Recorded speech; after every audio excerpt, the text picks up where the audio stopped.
ओम शांति। आप सब इंदिराबेन का परिचय पहले सुने हैं, लेकिन फिर भी इंदिरा दीदी नागपुर से हैं। वो 34 ईयर से ज्ञान में हैं और 23 साल से वो समर्पित रूप से सेवाएं दे रहे हैं। 12 साल से वो मधुबन में सेवाएं दे रहे हैं। पहले 5 साल उसने ज्ञान सरोवर में सेवाएं दी। वहाँ उसने एक पुस्तक लिखी उसी साल, मनोबल एवं मनसा सेवा। आप सभी भाई बहनों ने जरूर पढ़ी होगी कि हमारा यह परिस्थिति, चाहे प्राकृतिक आपदाएं आती हैं, चाहे परिस्थिति लौकिक में भी और शरीर में भी, तो ऐसे में हमें अपने मनोबल को कैसे बढ़ाना है, परिस्थितियों का कैसे सामना करना है और आगे बढ़ना है, उसके बारे में बहुत ही अच्छी बात लिखी है। अगर आपने नहीं पढ़ी हो तो ज़रूर पढ़ना। और वैसे फिर सिलू दीदी के साथ आप यहाँ सेवा दे रही हैं। देश विदेश से शिविर, जो भी भट्टी कॉन्फ्रेंस का आयोजन होता है, उसमें आप अच्छी रीति सुचारू संचालन करती हैं। और आज उसका विषय है नर से नारायण कैसे बनना। तो वैसे बाबा भी कई बार मुरली में पूछते हैं, आपको लक्ष्मी नारायण बनना है या राम सीता? लक्ष्मी नारायण बनना है ना? लक्ष्मी नारायण कौन बनेंगे? हाथ खड़े करो। अच्छा, राम सीता किसको बनना है? कोई को नहीं। चलो अच्छा, आज भी शिलू दीदी ने पूछा ना कि पूरे 84 जन्म कौन लेंगे? हम बच्चे लेंगे। लक्ष्मी नारायण बनना है तो पूरे 84 जन्म तो लेने पड़ेंगे। तो हमारी पढ़ाई का लक्ष्य है नर से नारायण, नारी से लक्ष्मी बनना। तो आज हमें इसी विषय पर दीदी जी बहुत ही अच्छा स्पष्टीकरण करेंगे कि हमें अपने लक्ष्य पर कैसे पहुंचना है। और हम सब उसका एक हाथ हिलाकर स्वागत करेंगे, स्वागत करेंगे, स्वागत करेंगे। ओम शांति। ओम शांति।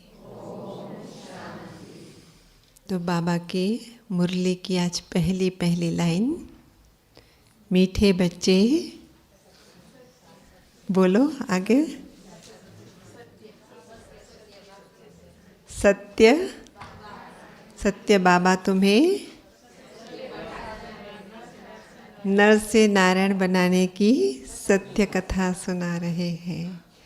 और प्रश्न क्या था आज की मुरली का? पारस बुद्धि कौन बनते हैं? कौन बनते हैं पारस बुद्धि? हाँ, देह के संबंधों को जो सब भूल जाते हैं, बाप को याद करते हैं। सद्गुरु की यही श्रीमत है और इसी श्रीमत पर जो चलते हैं, देही अभिमानी बनते हैं और पारस बुद्धि बनते हैं। तो ये नर से नारायण बनने की जो सत्य कथा है, इसमें दो है, एक है नर और एक है नारायण। तो नर और नारायण में अंतर क्या है? एक है नर, जिसने नारायण बनना है।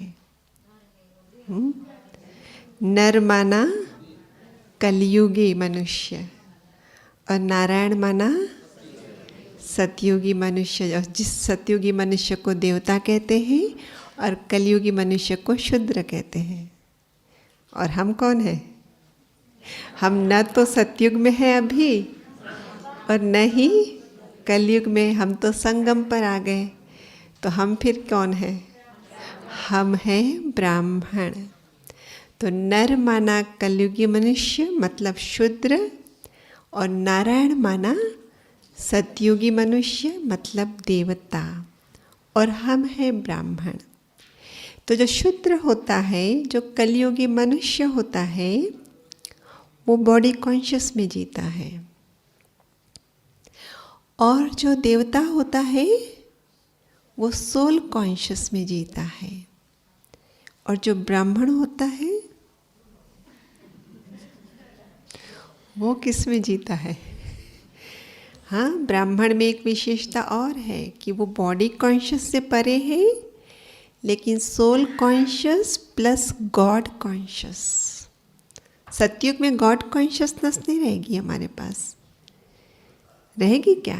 हाँ, बाबा कई बार मीठी शिकायत करते हैं, बच्चे मुझे बुलाते ही नहीं सतयुग में, मुझे याद ही नहीं करते हैं, है ना?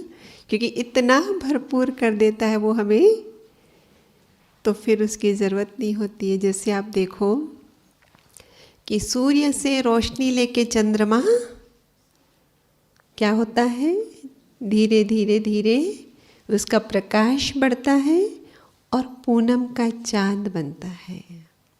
लेकिन जिस दिन पूनम का चांद बनता है उसके बाद उसकी यात्रा कौन सी शुरू होती है? सूर्य से विमुख होने की। जब वो उसकी यात्रा रहती है कि अमावस से पूनम की ओर जाएगा, तो सूर्य से क्या हो रहा है? सम्मुख होते जाता है, और इसलिए उसका प्रकाश बढ़ते जाता है, बढ़ते जाता है। लेकिन एक दिन आता है जब वो संपन्न 16 कला बन जाता है, संपूर्ण चमकने लगता है। उसके अगले दिन से वो सूर्य के क्या होने लगता है? विमुख होने लगता है। तो ऐसे ही हमारा भी है कि जब बाबा हमको 16 कला संपूर्ण बना लेते हैं, तो उसके बाद सतयुग में हमारे पास गॉड कॉन्शियस रहती ही नहीं है, सिर्फ सोल कॉन्शियस रहती है। तो फिर ब्राह्मण और देवता में अंतर क्या हो गया कि ब्राह्मण सोल कॉन्शियस में भी है और गॉड कॉन्शियस में भी है, लेकिन देवता सिर्फ सोल कॉन्शियस में है। और इस कारण से ब्राह्मण चढ़ती कला में है और देवता कि भले एक बार वो पूरा पूनम का चांद बन गया, बैटरी फुल चार्ज हो गई है, लेकिन अब उसके नेक्स्ट से क्या हो रहा है? वो उतरती कला में। लेकिन फिर भी जैसे बाबा कहते हैं ना कि पूनम का चांद जिस दिन होता है उसके 1-2 दिन पहले या उसके 1-2 दिन बाद आप अगर उसको देखेंगे तो महसूस नहीं होगा कि पूनम आज है या कल है, पूनम आज है या कल थी, ऐसे इतना जल्दी महसूस में नहीं आता है। लेकिन अगर 2-3-4 दिन का फर्क हो तो पता चलता है कि वो दिखता नहीं क्या, थोड़ा खाली खाली है, कहाँ पूरा राउंड है। तो ऐसे ही हम भी जब सतयुग में होंगे, पूनम की चांद की तरह नीचे उतरेंगे, लेकिन फिर हमारी भी कला क्या होने वाली है? कम होने वाली है जरूर, पर इतनी धीमी गति से कम होगी कि शुरू में पता ही नहीं चलेगा कि कम हुई है। इसीलिए देखो हमारे पास भारत में हिंदू संस्कृति के अंदर देवी देवताओं में भी कैटेगरी कर दी। जैसे अभी पूछा ना, लक्ष्मी नारायण बनना है या राम सीता बनना है, कि एक है 16 कला वाले और एक है 14 कला वाले, कि 2-3 दिन के बाद महसूस होता है कि हाँ आज पूनम का चांद नहीं है, पूनम से कम है।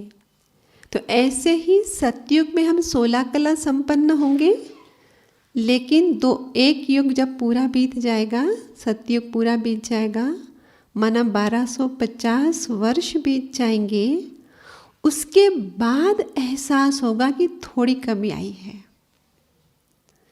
तब तक तो पता ही नहीं चलेगा कि कुछ कम हुआ है, लेकिन बाद में एहसास होगा, तब कहा कि 14 कला। लेकिन क्या 16 और 14 के बीच में 15 नहीं आता है क्या? तो 15 कला वाला कहाँ गया? देवता। वो यही कारण है कि पता ही नहीं चलता है ना, और जब पता चलता है तब तक इतना कम हो जाएगा। इसलिए 15 कला वाला कोई देवता हमारे पास है ही नहीं, 14 कला वाला है। और उसके बाद 12-13 वाला है क्या? कोई नहीं है। तो गिनती अगर नीचे करें तो अभी 14 के नीचे 13 आता है, 12 आता है, तो क्यों नहीं है उसमें कला? फिर वो इसलिए कि बाबा कहते हैं 2 युग हो जाने के बाद क्या हुआ, बॉडी कॉन्शियस आ गया, देह अभिमान आ गया। तो उसको कला कैसे कहेंगे फिर? कला तो कह ही नहीं सकते ना।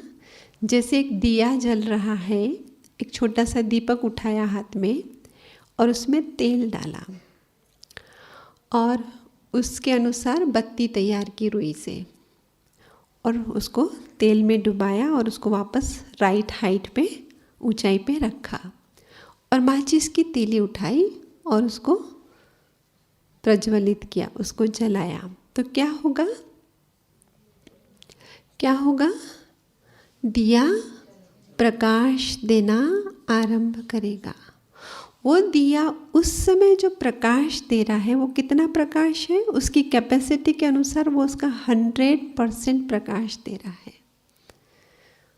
उसकी अपनी जो कैपेसिटी है उसके अनुसार वो 100% प्रकाश दे रहा है। लेकिन जिस घड़ी जलाया उस घड़ी 100% और उसके अगले ही घड़ी कम। भले वो हम अंतर महसूस नहीं कर पा रहे हैं लेकिन हुआ तो जरूर कम है। लेकिन उसके बाद कम होते होते एक स्टेज आएगी कि जहाँ महसूसता होगी कि दिया भल अभी भी प्रकाश ही दे रहा है लेकिन पहले की भेंट में ये प्रकाश अभी कम है। अब दिया और आगे जल रहा है। तो ये पहली स्टेज थी जहाँ वो 100% प्रकाश दे रहा था। दूसरी स्टेज थी जहाँ उसका प्रकाश कम हुआ है पर दे अभी भी प्रकाश रहा है पर पहले की भेंट में कम है। तीसरी स्टेज क्या आएगी उसकी कि जहाँ दिए का प्रकाश अब और कम हुआ है लेकिन साथ साथ उसमें थोड़ा सा धुआं निकलना आरंभ हुआ है। प्रकाश के साथ धुआं, ये तीसरी स्टेज जिसको कहा कि बॉडी कॉन्शियस।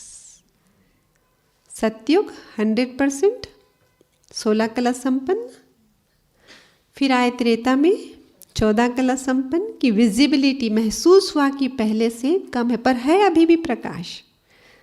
तभी कहते हैं बाबा कहते हैं सुख शांति जो सतयुग में होगी वही सुख शांति तुम्हारे पास त्रेता में भी होगी लेकिन परसेंटेज में थोड़ा सा अंतर होगा। दुख अभी वहाँ पर नहीं होगा पर सुख की जो मात्रा थी, जो परसेंटेज था, वो परसेंटेज थोड़ा डाउन।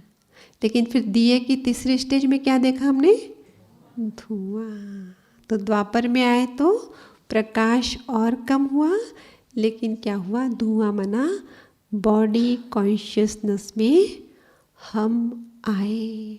और इसीलिए कला शब्द बोल ही नहीं सकते। धुएं को कला बोलेंगे क्या? हाँ, धुएं को कला थोड़ी बोलेंगे। धुआं तो क्या करता है? सफोकेशन करता है ना। तो इसलिए कला शब्द ही निकाल दिया और इसीलिए सिर्फ 16 कला और 14 कला। वरना आज की डेट में बाबा क्या कहते हैं हमको?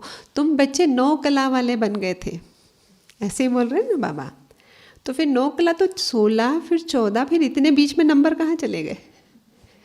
क्यों नहीं? उसके लिए हमने कला शब्द का यूज़ किया क्योंकि धुआं भी आ गया ना। तो उसके लिए हम कैसे कला शब्द का यूज़ कर सकते? नहीं कर सकते हैं। आज भी देखो कोई रास्ते पे चलता है, चलना एक चलना है, क्रिया है। लेकिन वही चलना अगर एक नट जो होता है, नहीं पहले छोटे बच्चे थे जब वो आते थे नट बांस 2 जगह गाड़ के रस्सी पे चलते, तो उसका चलना कलात्मक जिसके कारण लोग जमा हो रहे हैं। चल तो वो भी रहा है ना, और क्या कर रहा है? चल ही तो रहा है ना, लेकिन कलात्मक है वो और इसलिए उसको देखने के लिए भीड़ इकट्ठी हो जाती है। तो ऐसे ही हम जो कुछ कर रहे थे सतयुग में और त्रेता में, हर चीज में क्या था? कला थी। लेकिन द्वापर में आते आते उसमें धुआं आ गया तो अब उसको हम कला नहीं बोल सकते हैं। तो नर से नारायण बनने की कथा को ठीक से समझने से पहले नारायण से नर बनने की कथा समझते हैं, क्योंकि अभी हमको नर से नारायण बनना है। जैसे देखो, आपको कुछ तकलीफ हुई है, उस तकलीफ का, जैसे डॉक्टर के पास गए, मुझे सर्दी खांसी बुखार जो भी हुआ, तो डॉक्टर के पास जाएंगे तो डॉक्टर पहले पूछता है क्या खाया था, है ना, क्या पानी पिया था। मतलब जो बीमारी हुई है उसके जड़ कारण का पता लगाया जा रहा है पहले, और वो जड़ कारण पता चल जाए उसके अनुसार क्या करेंगे, दवाई देंगे। वरना कारण का अता पता ही नहीं है और तुक्का लगाते जाओ, दवाइयाँ देते जाओ और हालत पेशेंट की खराब होती जाती। यही होता है, कई बार ऐसे होता है, नहीं होता है, ये टेस्ट कराओ वो टेस्ट कराओ और बाद में पता चलता है कि ये तो कुछ था ही नहीं। तो इसीलिए हमें नर से नारायण बनना है। वो हमको बहुत अच्छी से तब समझ में आएगा कि हम नारायण से नर कैसे बन गए,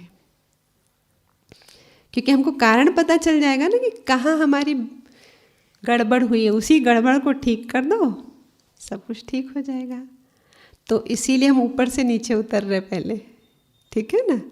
तो हम थे 16 कला संपन्न, क्योंकि संगम में हमने क्या किया, सोल कॉन्शियस गॉड कॉन्शियस बनकर, मतलब आत्मा परमात्मा कनेक्ट हुए, योग लगाया और आत्मा रूपी चंद्रमा को पूनम का चांद बनाया। संपन्न संपूर्ण आत्मा बन गई, फरिश्ता सो देवता। लेकिन फिर जैसे ही हमने देह धारण की सतयुग में आके, तो बाबा कहते हैं वहाँ तुम क्या हो, सतो प्रधान हो। प्रकृति भी सतो प्रधान है और आत्मा भी सतो प्रधान है। संगम में क्या है कि हम आत्मा सतो प्रधान बन रही है, लेकिन देह तो तमो प्रधान है अभी भी, है ना।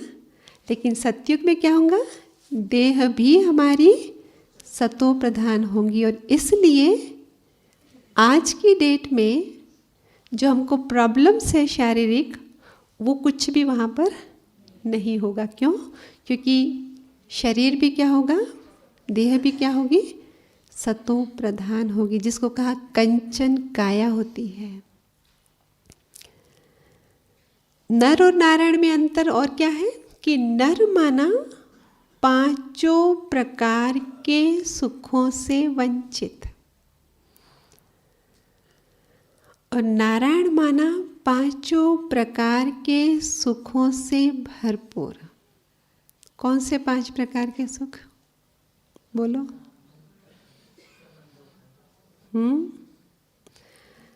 तन का सुख, मन का सुख, धन का सुख, जन का सुख, प्रकृति का सुख। तन का सुख माना उसके अंदर 3 बातें, तन के सुख के अंदर 3 बातें। इस तन की तंदुरुस्ती, इस तन की सुंदरता, सुंदरता माना ब्यूटी पार्लर वाली नहीं,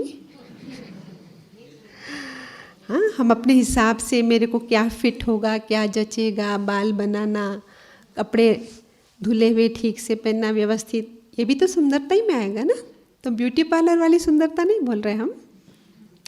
तो तन क्या स्वास्थ्य माना तंदुरुस्ती, नंबर 2 तन की सुंदरता, और नंबर 3 तन की सुडौलता। और सुडौलता का मतलब फिटनेस, और फिटनेस मतलब ठीक है ना कि कोई ज़्यादा मोटा नहीं और कोई ज़्यादा दुबला नहीं, फिटनेस माना वही कहेंगे ना। तो तन के सुख के नाम पर इंसान को ये 3 चीज़ें चाहिए होती है। और आप देखेंगे हर व्यक्ति, चाहे वो कितना भी कहे कि मैं बहुत बिजी रहता हूँ, अगर वो बिजी रहता भी है, चेक करने जाएगा तो पता चलेगा इन 5 में ही बिजी है। देखो, अगर हम भी कहें कि हम ब्राह्मण बन गए हैं, सोल कॉन्शियस जीते हैं, क्या हम इस तरफ ध्यान नहीं देते? देते हैं ना। इसका स्वास्थ्य मेंटेन करते हैं, इसको सुंदर मेंटेन करते हैं, इसको फिटनेस, हाँ उसमें सफलता मिलती है नहीं मिलती वो अलग बात है, समझ में आ रही है ना बात? उसमें सफलता मिली या नहीं मिली वो अलग बात, लेकिन प्रयास तो जरूर करते, अपना समय अपनी सोच उसके पीछे लगाते तो है ना जरूर हम भी।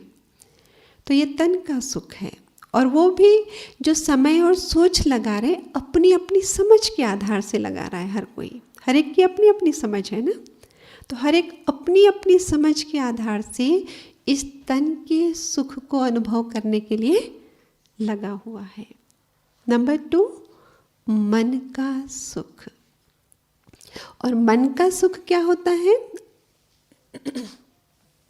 मन में सच्ची शांति, सच्ची खुशी की अनुभूति हो, मन में उत्साह हो, मन में शक्ति हो, यही तो मन का सुख है। अगर ये नहीं होता है तो इसी में ही तो दुखी है। पता नहीं अंदर से कितना टूटा हुआ महसूस कर रहा हूँ, कमज़ोर महसूस कर रहा हूँ, जीवन में कोई उमंग नहीं रह गया, उत्साह नहीं रह गया, उदासी छाई रहती, यही होता है ना। तो मन का सुख मतलब उमंग बना रहे, अंदर में खुशी रहे, शक्ति का एहसास हो, शांति का, सुख का, यह है मन का सुख। तो मन के सुख के लिए भी बात किसकी चल रही? नर और नारायण की चल रही। तो नर माना कलयुगी मनुष्य है ना, तो वो भी इस सुख के लिए जिसको जितनी समझ है। किसी को लगता है शायद मैं मंदिर नहीं जाता हूँ इसलिए ऐसे हो रहा है, चलो मंदिर जाना शुरू कर दो। हाँ, हम सब भी ब्रह्मा कुमारी में कैसे पहुँचे होंगे कुछ ना कुछ ऐसी बात रही होगी, है ना, कि पता नहीं कुछ लगता है कुछ तो भी। जैसे मन की शक्ति के अंदर ये भी था कि एक जीवन का सच्चा ज्ञान क्या है, हम क्यों आए हैं इस संसार में, किस लिए जी रहे। ऐसे भी प्रश्न होते कई बार कि जो अनसुलझे रहते और लगता है कहीं से तो इन प्रश्नों का मुझे उत्तर मिलना चाहिए। तो कई हर एक जो ब्रह्मा कुमारी में आए होंगे, हर एक का अपना अपना बैकग्राउंड होगा। कोई सुख की तलाश में आए होंगे, कोई शांति की तलाश में आए होंगे, कोई अंदर से टूटे हुए थे तो शक्ति की तलाश में आएंगे, और कोई जीवन का अर्थ ही नहीं समझ रहा है कि हम जी किस लिए रहे हैं, तो क्या सच्चाई है जीवन के पीछे, कुछ इस तलाश में भी आया होगा। इसलिए आप हर ब्राह्मण की अगर कहानी सुनेंगे ना कि आप ज्ञान में कैसे आए, हर एक की एकदम डिफरेंट होती है ना। तो जैसे हम नर की बात करें तो हर एक को जो महसूस होता है, शायद ये नहीं करता हूँ ना मैं, इसलिए शायद मेरे जीवन में सुख नहीं, शांति नहीं, तो चलो ये करता हूँ।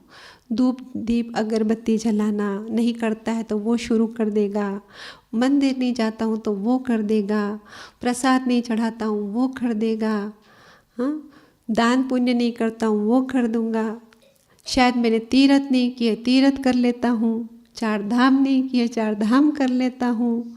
शहर में कोई स्वामी जी गुरु जी प्रवचन करने आते, कभी जाता नहीं सुनने के लिए, वो सुनना शुरू कर देगा। कभी उनके चरणों में शीश नवा के आशीर्वाद प्राप्त नहीं करता हूँ तो वो शुरू कर देगा। मतलब जिसको जो लगता है, शायद मन बोलता जाता है, शायद मैं ये नहीं करता हूँ ना इसीलिए मेरे जीवन में सुख नहीं है, तो वो करता जाता है। वो मिलता है या नहीं मिलता वो अलग बात है। इसीलिए तो शायद मन बोलता जाता है और अगली स्टेप उठाता जाता है, और अगली स्टेप उठाते उठाते सब यहाँ पहुँच गए है ना। तो मन का सुख चाहिए उसको। फिर तीसरा है धन का सुख। और धन का सुख माना मनुष्य होने के नाते सुख, रोटी कपड़ा और मकान मेरे जीवन की मौलिक आवश्यकता, मूलभूत आवश्यकता, और इसकी पूर्ति होती रहे इसके लिए धन चाहिए। तो हम अपना समय और सोच धन कमाने में लगाते रहते हैं, और वो धन मेरी रोटी कपड़े मकान की पूर्ति होती रहे उसके लिए भी धन का एक सोर्स मेरा तैयार हो गया कि अभी ये इस जैसे कोई दुकान लगा दी, कोई जॉब करे, व्हाटएवर, कि अब वहाँ से पैसा आता है मेरा और मेरे रोटी कपड़ा मकान की पूर्ति होती रहती है। लेकिन धीरे से मन बोलेगा बस रोटी कपड़ा मकान नहीं, मैं तो समाज में रहता हूँ, सामाजिक प्राणी हूँ, तो समाज के अंदर मेरा रुतबा नहीं रहना चाहिए, स्टैंडर्ड नहीं होना चाहिए।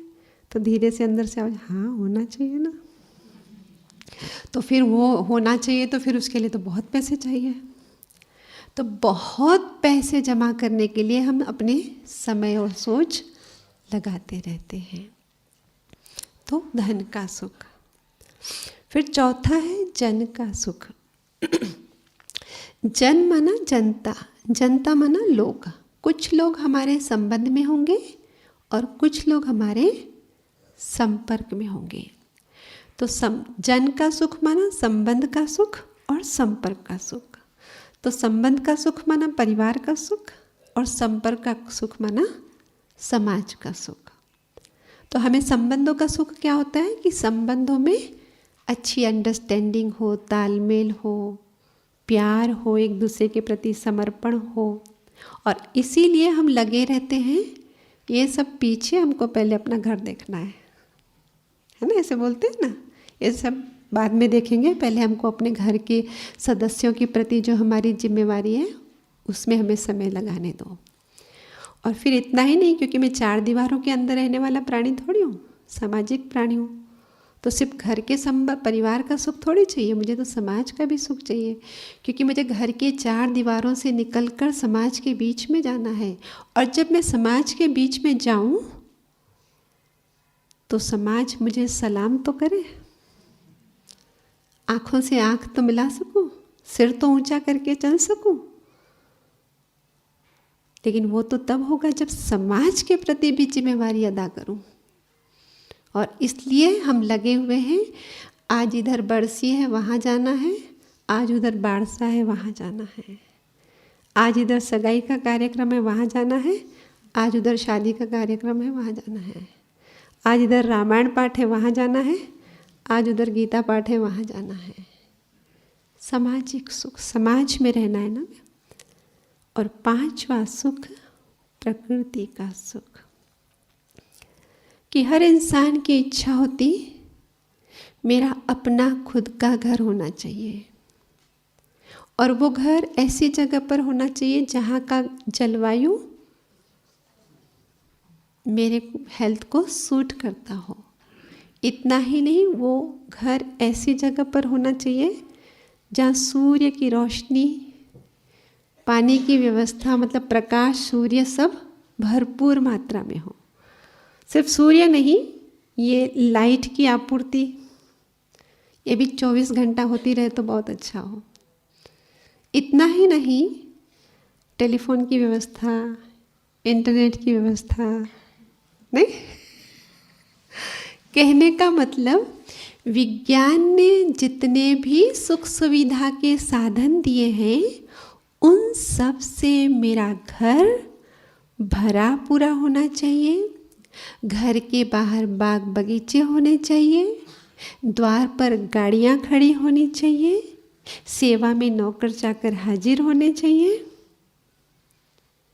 यही होता है।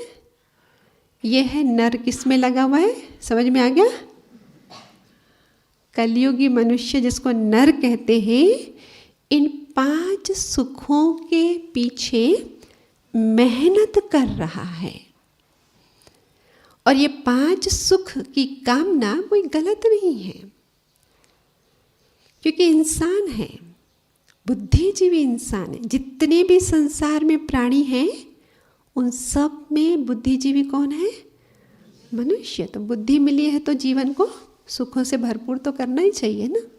तो ये सुखों से जीवन को भरपूर करने की जो कामना है नर की, बहुत अच्छी है, वो गलत नहीं है। लेकिन हो क्या रहा है, इतना सुंदर लक्ष्य, 5 सुखों से मेरा जीवन भरा पूरा हो, तो लक्ष्य भी सुंदर है और उस लक्ष्य को प्राप्त करने के लिए दिन रात मेहनत चल रही। इसीलिए तो कहते हैं मेरे पास टाइम नहीं है, मेरे पास टाइम नहीं है, मेरे पास टाइम नहीं है। दिन रात लगे हुए हैं, लेकिन बावजूद इसके लक्ष्य प्राप्ति के करीब न जाकर वो क्या हो रहा है, दिन ब दिन दूर हो रहा है। ऐसा ही है या नहीं? शरीर को जितना ठीक करने जा रहे हैं उतना और ही क्या हो रहा है, ज़्यादा ही नाजुक हो रहा है। संबंधों को जितना बड़ा बनाने जा रहे हैं उतनी ही दीवारें खड़ी हो रही है। इन शॉर्ट समझ में आ गया ना कि लक्ष्य बहुत सुंदर है और उसको प्राप्ति के लिए मेहनत भी खूब कर रहे हैं, लेकिन लक्ष्य के करीब न जाकर लक्ष्य से दूर जा रहे हैं। और नारायण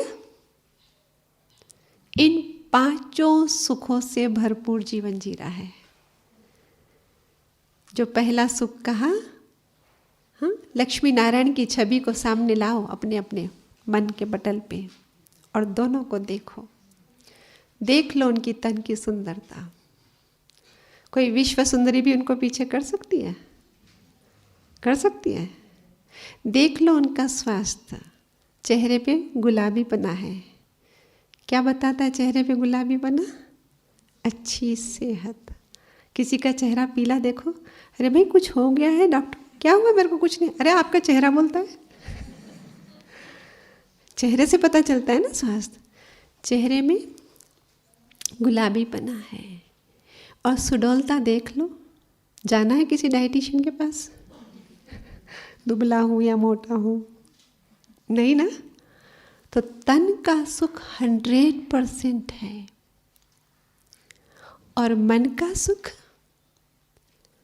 देखो उस छवि को फिर से, दिखता है वहां से कि आज वो हमारे जैसे जीवंत नहीं है, सिर्फ हमारे पास तस्वीरें हैं उनकी, क्योंकि सत्युग अभी है नहीं ना, सिर्फ तस्वीरें हैं, सिर्फ चित्र है, सिर्फ मूर्तियां हैं। लेकिन इतना सिर्फ तस्वीरों के पास भी जाता है एक दुखी व्यक्ति, पल भर के लिए तो दुख को भूल जाता है।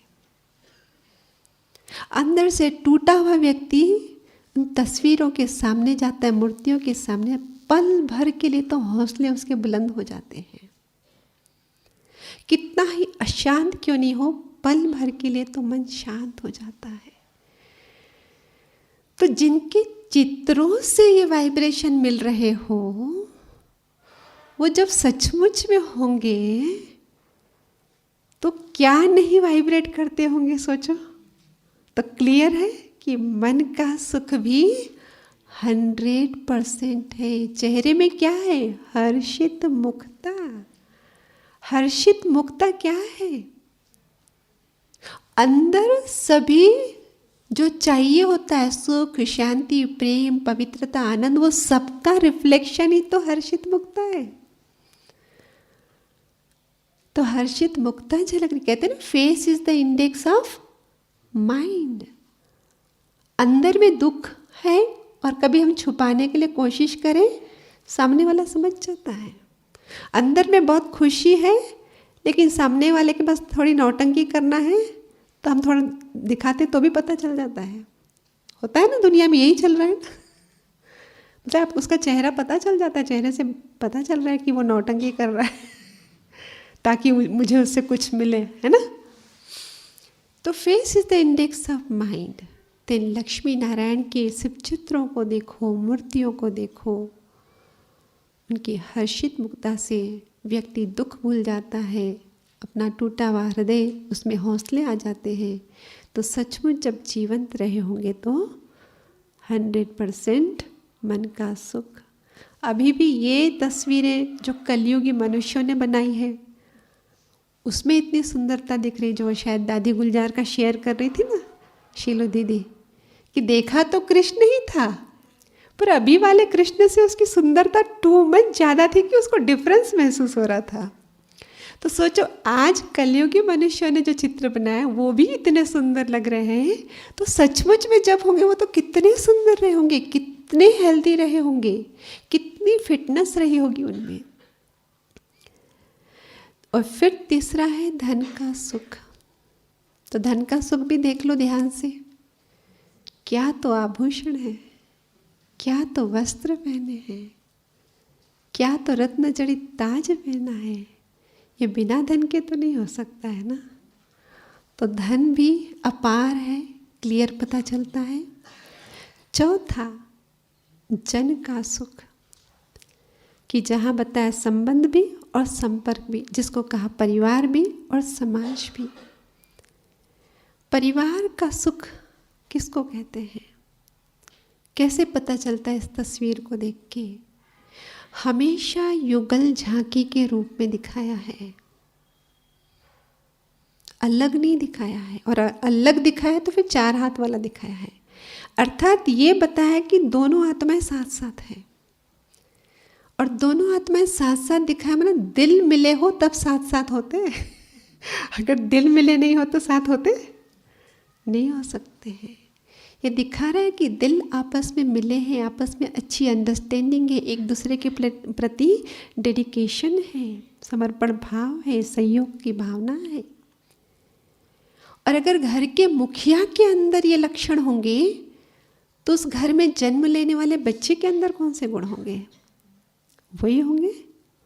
आज माँ बाप लड़ते हैं और बच्चे को कहते हैं बेटा ऐसे लड़ते नहीं हैं। वो कहता है पापा रखो, मैं भी देखता हूँ आप मम्मी से कैसे करते हो। अगर मम्मी कहेंगे तो रखो रखो, मैं देखता हूँ आप पापा से कैसे करती हो। बच्चों को शब्दों से हम क्या सिखा रहे वो नहीं सीखते हैं, हम क्या रेडिएट कर रहे हैं, क्या वाइब्रेट कर रहे हैं, व्यवहार के द्वारा वो वाइब्रेशन कैच करते हैं। तो लक्ष्मी नारायण जिनके दिल मिले हुए हैं, आज तो क्या होता है, आई लव यू और कल आई हेट यू, लेकिन उनकी युगल झांकी हमेशा दिखाई है सारी जीवन भर दोनों एक दूसरे के साथ अच्छी तालमेल रखते हुए जीवन में आगे बढ़े हैं। तो उस घर में जन्म लेने वाली संतान भी वही होगी। तो परिवार का सुख हुआ या नहीं हुआ उनके पास?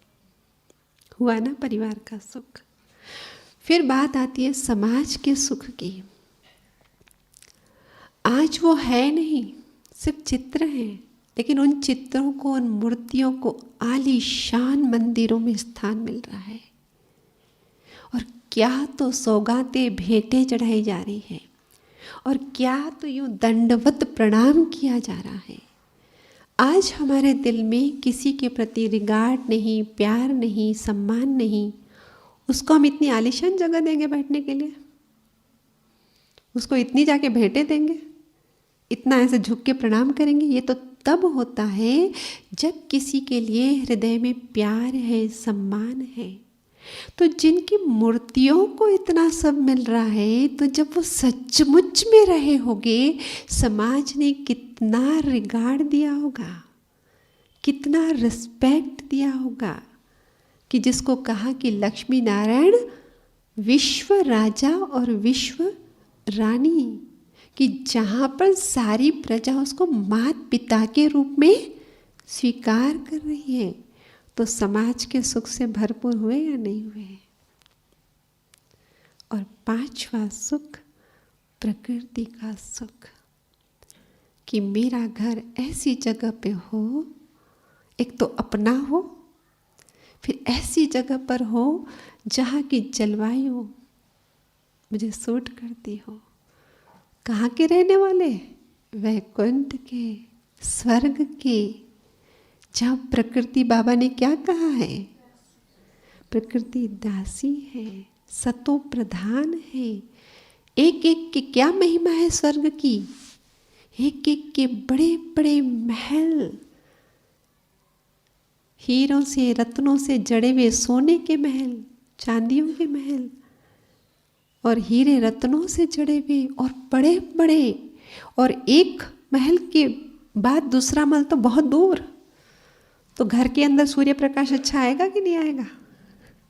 हाँ, आज तो बहुमंजिला मकानों में रहते हैं और सटे सटे रहते हैं, तो कई बार तो पता ही नहीं चलता है सूरज कब आता है, रात कब होती है, क्योंकि सिर्फ आर्टिफिशियल लाइट के अंदर जी रहे होते हैं, हवा भी बाहर की नहीं मिलती। लेकिन वहाँ तो बड़े बड़े महल और बहुत दूरी होगी दूसरे महल में। और फिर धरती पर हरियाली का गलीचा बिछा हुआ है, और महलों के बाहर ही मीठे पानी की नदियाँ, तो पानी तो स्वच्छ आएगा, 24 घंटा मिलेगा ना। और फिर इतना ही नहीं, पुष्पक विमान खड़े हैं बाहर, वो भी अलग अलग टाइप के, सिंगल जाना है तो सिंगल, फैमिली वाले तो फैमिली वाला है ना। हवा बहुत अच्छी बह रही होगी, पंछी कलरव कर रहे होंगे, बाग बगीचे फलों और फूलों से भरे हुए रहेंगे, जिसके लिए कहा कि शेर और बकरी भी, गाय और बकरी भी या शेर बकरी भी एक साथ होंगे, दूध घी की नदियाँ बहेगी। तो प्रकृति की रात को बाबा कहते बारिश आके चली भी जाएगी, आपको पता भी नहीं चलेगा। पूरा ही 12 ही मास वसंत ऋतु होगी। तो प्रकृति का सुख है या नहीं है। तो हम क्या देख रहे थे, नर और नारायण में अंतर क्या है।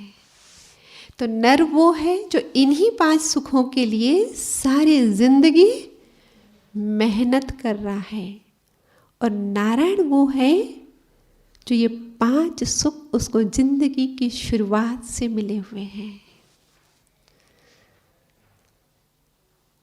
लेकिन वो जिंदगी की शुरुआत से जो ये 5 सुख मिले, तो क्या कारण था।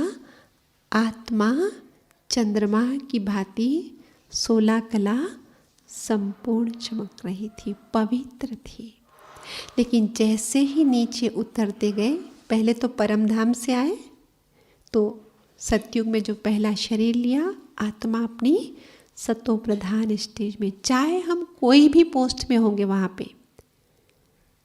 सतयुग में भी तो वैरायटी तो होगी ना, राजधानी है ना, पर हर आत्मा क्या होगी, सतो प्रधान होगी। लेकिन समय के साथ साथ, जैसे दिए को देखा ना, प्रकाश क्या हो रहा है, कम। आत्मा का प्रकाश भी क्या होगा, कम होगा। तो त्रेता में महसूस होगा 14 कला, और फिर द्वापर में आते आते कला नाम ही नहीं रहेगा। क्यों? क्योंकि धुआं ना शुरू हो जाए। दिए की तीसरी स्टेज, ये भी तो दिया। देखो मंदिरों में कलश रखते हैं ना, जब पूजा करते हैं, गुजरातियों में तो देवियों की बहुत पूजा चलती है ना। जिस देवियों के सामने कलश भी रखे जाते हैं। 2 प्रकार के कलश होते हैं। एक कलश होता है जिसके ऊपर दिया होता है, और एक कलश होता है जिसके ऊपर नारियल होता है। तो दिया और कलश का मतलब क्या है, ये पूरा शरीर यहाँ तक क्या है, कलश है, ये दिया, और उसमें ये ज्योत जल रही है। ये पूरा शरीर कलश, ये नारियल, हाँ ये नारियल दिख रहा है, और उसको फोड़ोगे तो गिरी मिलेगी। भक्ति मार्ग में भी जो बनाया ना, बहुत उसके पीछे ना रहस्य छिपा हुआ है। पर कालांतर में क्या हो गया, उन रहस्यों को हम भूल गए, सिर्फ स्थूल बातें पकड़ के रखी कि दिया जलाना चाहिए। वास्तव में वो ये था कि जब जब वो दिया जलाओगे, तब तब आपको स्मृति आ जाए। उधर देखते, हाँ ये शरीर कलश है एक, ये उसमें दिया और उसमें ये ज्योत जल रही है। करना वो था, लेकिन हम वो सब भूल गए। सिर्फ दिया जलाना है और नारियल फोड़ना है ना। तो क्या बता रहे थे हम कि 2 युगों के बाद उस दिए से धुआं निकला। अब हुआ क्या, लोगों के मन में कई बार प्रश्न होता है कि हमने वहाँ पर कोई विकर्म तो किए ही नहीं किए ना। बाबा कहते हैं ना, वहाँ पे हमारे अकर्म होते हैं। फिर ये ऐसे हमारे जीवन में क्यों हो गया, उसका कारण समझना है, और उसी कारण को पकड़ेंगे तो फिर नर से नारायण बनने के लिए विधि क्या रहेगी वो समझ में आएगी, और उसमें आस्था बैठेगी। और जब आस्था बैठेगी, हम उसको करने लग जाएंगे, और तब सचमुच में हम नर से नारायण बनेंगे। तब जाके सचमुच में हमारे संस्कारों में परिवर्तन आएगा। नहीं तो गाड़ी को हम क्या कर रहे हैं, चला रहे हैं। तो क्या हुआ कि जब हम आए तो आत्मा यहाँ बैठी 100% सोल कॉन्शियस थी। अर्थात सोल कॉन्शियस जैसे आज हम अभ्यास करें वो अभ्यास नहीं कर रही थी। वो नेचुरल थी। कैसे नेचुरल थी? बचपन में लट्टू खेला सभी ने, वो भौरा, कोई लट्टू बोलता है, कोई भौरा बोलता है, खेला होगा ना सभी ने, भावर बोलते हैं, हाँ। तो रस्सी, पहले तो उसको हाथ में उठाना, फिर रस्सी भी पकड़ना, और फिर ऐसे, पहले तो वो आना चाहिए। तो जब शुरू शुरू में कोई हमारे सामने खेलता है, फिर हम उसको देखते हैं, फिर हम उठाते हैं। फिर शुरू शुरू में हमको टाइम लगता है ना, लगता है हमको भी टाइम। फिर हम भी बांध के जैसा तैसा आया, बांधा और चलाया, फिर देखो उसके जैसे नहीं चल रहा है मेरा, फिर और कोशिश की, और कोशिश की। तो ये प्रयास करते करते एक दिन आता है, हमारा भी हाथ सध जाता है और हम भी बिल्कुल वैसा ही लट्टू चलाते हैं जैसा एक एक्सपर्ट चलाता है। कि वो चलाया और वो इतना तेज़ी से घूम रहा है कि उस तेज़ी के कारण पता ही नहीं चल रहा है, जैसे कि वो एक जगह खड़ा है, ऐसा महसूस होता है कई बार। लेकिन फिर जैसे उसकी स्पीड धीरे धीरे कम होती है, तब पता चलता है, फिर वो लड़खड़ा के गिर जाता है। तो अभी जो संगम पे हम क्या कर रहे हैं, सोल कॉन्शियस बनने का लट्टू चला रहे हैं। समझ में आ रहा है? सीख रहे हैं हम। जो आत्म अभिमानी स्थिति का अभ्यास कर रहे हैं, ये जैसे कि लट्टू चलाना सीख रहे थे बचपन में, ऐसे ये चल रहा है। लेकिन सीखते सीखते सीखते इसमें संपूर्णता आएगी और फिर क्या होगा, लट्टू चलाया और मस्त तेजी से चल रहा है। ये होगा नेचुरल सोल कॉन्शियस। वहाँ पे हम अभ्यास नहीं करेंगे, अभ्यास यहाँ वाला जो 100% तक पहुँचा, हमारा एक्सपर्टीज आ गई उसमें, हमको माहिरता आ गई, हम प्रवीण बन गए उसमें, उस घड़ी तो फिर हम देवता ही चोले में चले जाएंगे। तो वो अपने आप सोल कॉन्शियस हमारी चलती रहेगी। लेकिन जैसे का लट्टू में भी क्या होगा, धीरे धीरे धीरे क्या होगा, वो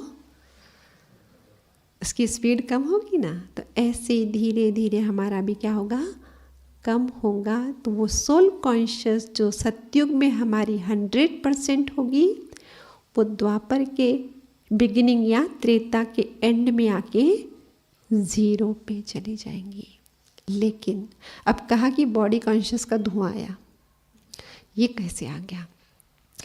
कि हम भले सोल कॉन्शियस में थे, लेकिन इंद्रियों के माध्यम से बाह्य दुनिया की इंफॉर्मेशन अंदर ही तो जाती है ना, कहाँ जाती है? जैसे आज मेरे सामने भोजन की थाली, अभी भोजन के लिए जाएंगे, भोजन तो इधर रखा है, लेकिन वहाँ से उठा उठा के और फिर यहाँ से अंदर एक स्टोरेज प्लेस है ना अंदर, कि जहाँ वो स्टोर होता है।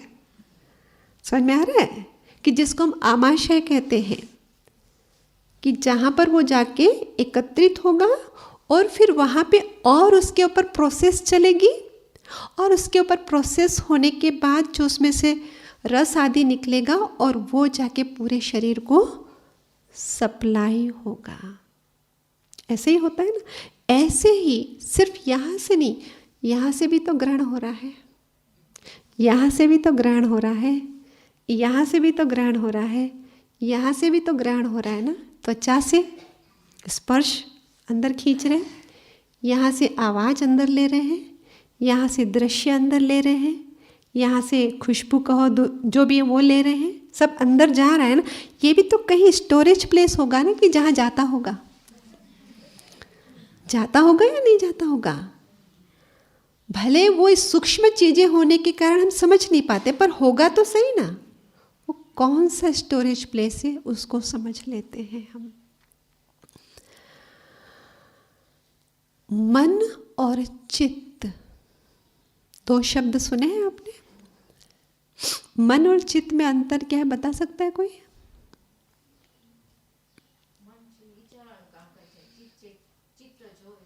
चित्र जोए छे। सिक्का देखा है कभी?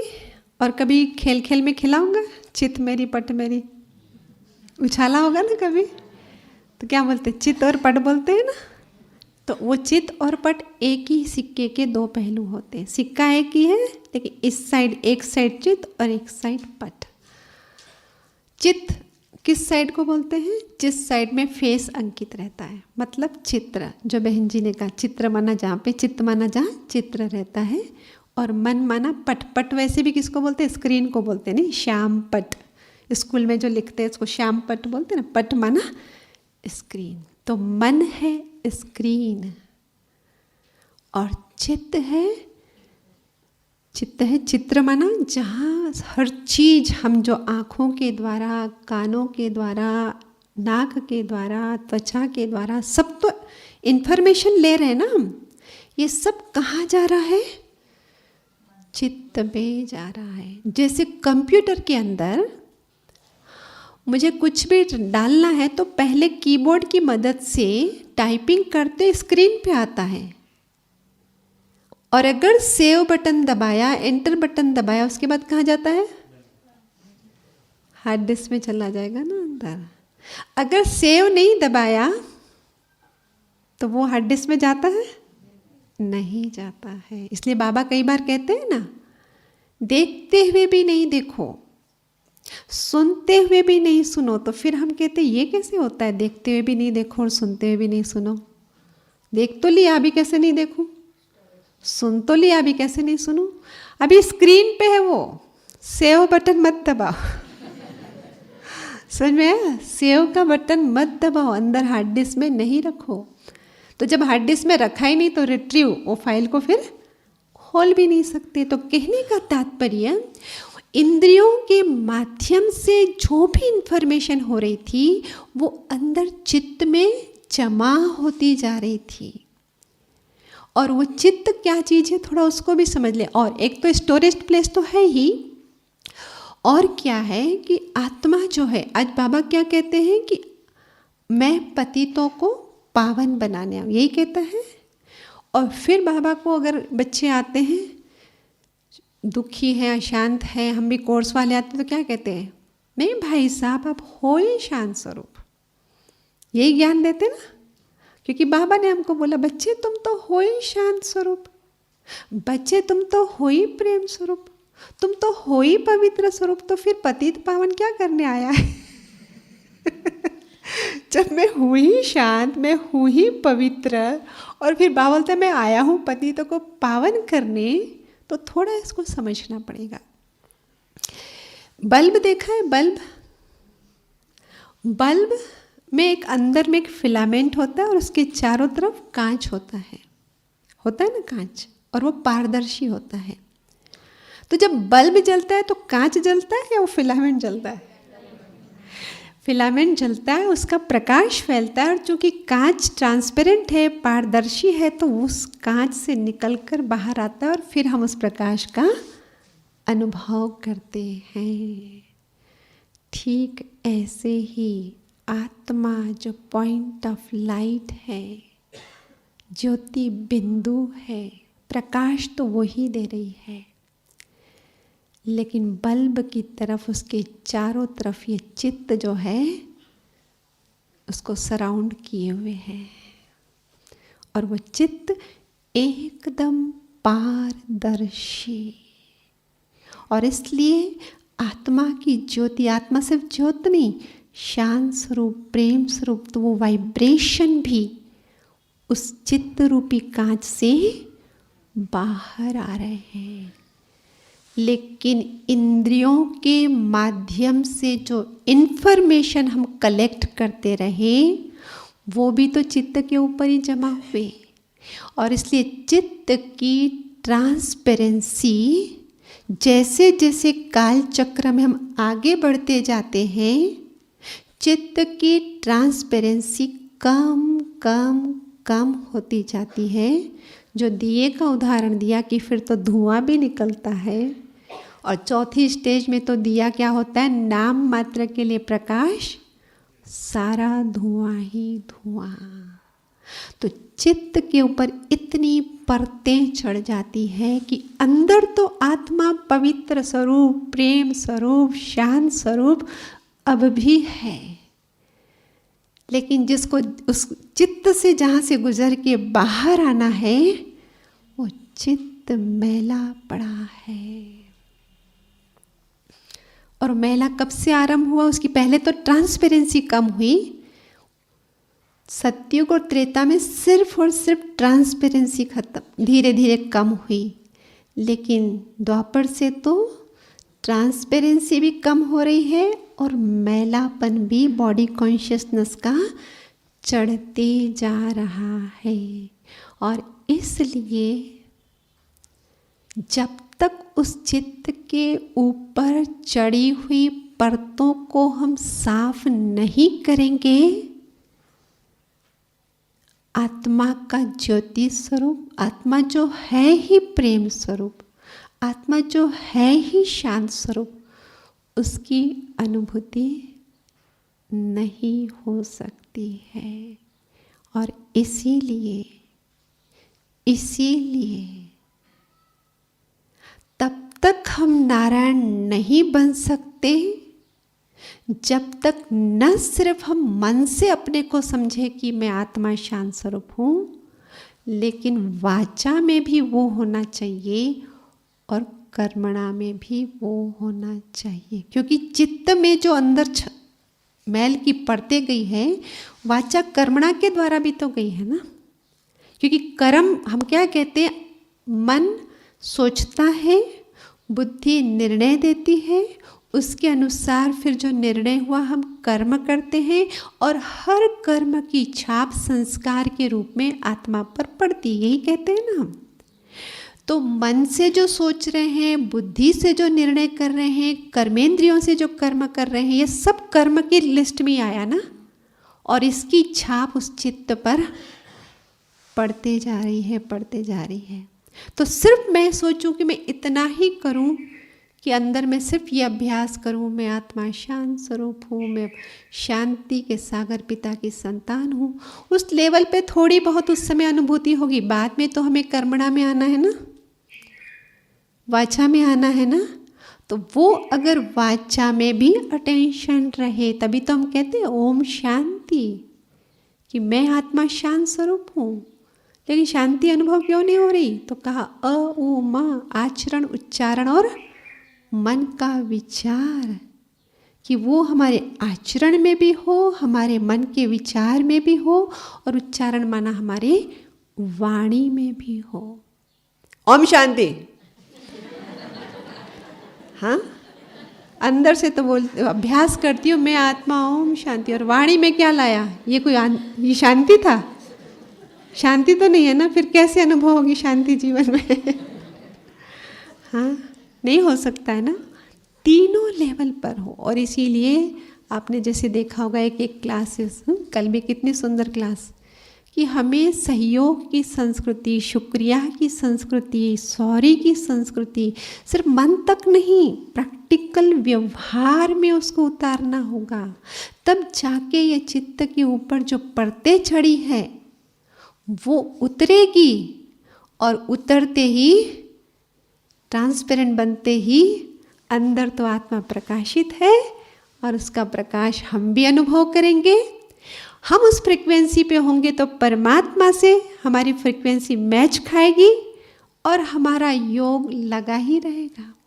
अभी तो हम बैठते हैं योग करने, थोड़ी देर लगता है कनेक्ट हुए, थोड़ी देर डिस्कनेक्ट हुए, ऐसा ही होता है ना। क्यों? क्योंकि बाहर इतनी परतें हैं ना, तो बाहर की परतों को निकाल देना है। और वो परतें क्यों आई? ट्रांसपेरेंसी क्यों खत्म हुई?